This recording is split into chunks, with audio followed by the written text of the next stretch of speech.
Okay, who here is homesick? I want you to raise your hand if you miss your friends, your family, your dogs, anything like that. Okay, because I am not. I miss my dog a little bit, and that's about it, which came as a huge surprise to me, and especially to my younger self, who literally could not stay over a sleepover without feeling the need to get back home immediately. And there's a lot of factors that played into this and why I felt like this at such a young age, but both this little pillow that I have right here and the earrings that I'm wearing right now represent the two halves of me that really made me able to make this change and push these comfort levels. And that's why I'm able to be so far from home and also have it come so naturally to me. Starting with this little pillow, which has not left my bed since I moved in, really constantly reminds me of my home. I was born and raised in Lunenburg, Massachusetts. It is basically made up of cornfields and back roads that go on for miles. It's actually pretty boring. But the quiet, slow pace really felt like home and felt really safe at such a young age, and I became really attached to this. And like I had said, sleepovers were a struggle, much less staying over somewhere, going to overnight camps, which I had loved as a kid, caused waves of anxiety that would basically just bring me back home into my comfort zone and little safe space that I had built for myself. And this caused me to miss out on so much as a young kid and memories that I'll probably never get back, and that really motivated me to break through these comfort levels.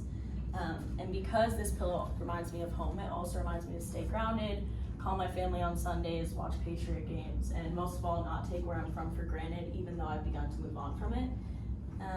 It did shape me into who I am and has prepared me for what's ahead. Moving on, while that represents one half of me, these earrings represent the other, which is the more adventurous and spontaneous side that really started to form and reveal itself around age 16 when I began traveling more.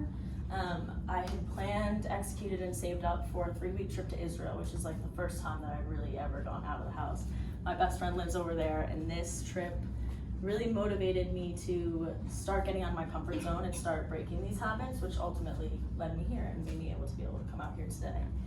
And although the little evil eyes, they're made up of little evil eyes. I love evil eyes.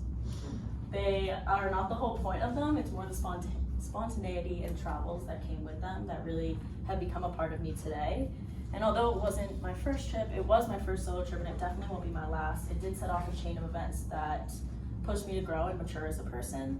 And it made me realize that now I'm able to go after what I want without being held back by fear or like comfort levels that I built for myself.